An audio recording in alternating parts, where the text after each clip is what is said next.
کچھ چیزیں ایسی ہوتی ہیں جو سامان تجارت ہوتی ہیں. سامان تجارت ذہن کے اندر رکھو، جس بندے نے کوئی بھی چیز فروخت کی نیت سے خرید لی بس یہ سامان تجارت ہے.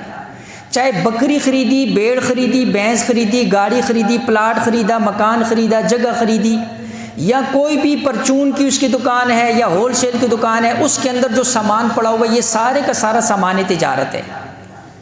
اس کی قیمت اگر 52.5 تولے چاندی کی قیمت تک پہنچ جاتی ہے، سال گزر گیا تو اپنے اس سامان تجارت کی جو ہے نا جی کیا کرے گا؟ زکوٰۃ نکالے گا.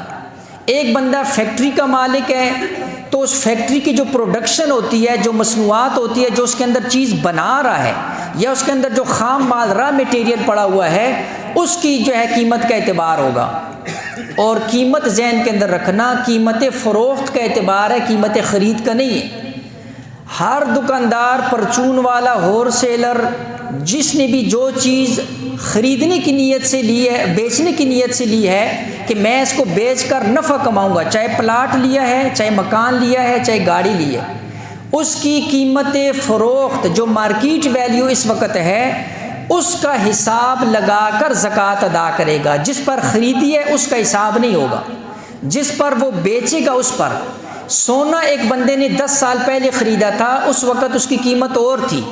آج جو سونا جو ہے وہ بیچنے کے لیے مارکیٹ کے اندر لے کر جائے، اس کے سونے کے اوپر جو ریٹ لگے گا، جو مارکیٹ ویلیو ہے، اس کا اعتبار کر کے وہ سونے کی یا چاندی کی یا مال تجارت کی وہ کیا کرے گا؟ زکوٰۃ کا حساب لگائے گا. تو یہ چیز جو ہے نا جی آپ ذہن کے اندر رکھ لیجئے. یہ تجارت کے اعتبار سے اکثر لوگ پوچھتے ہیں کہ اس دن بھی ایک بندے نے پوچھا کہ ہم تو اب تک قیمتیں خرید کا اعتبار کر رہے تھے. نہیں، بلکہ قیمتیں فروخت کا اعتبار ہوگا کہ کس وقت آپ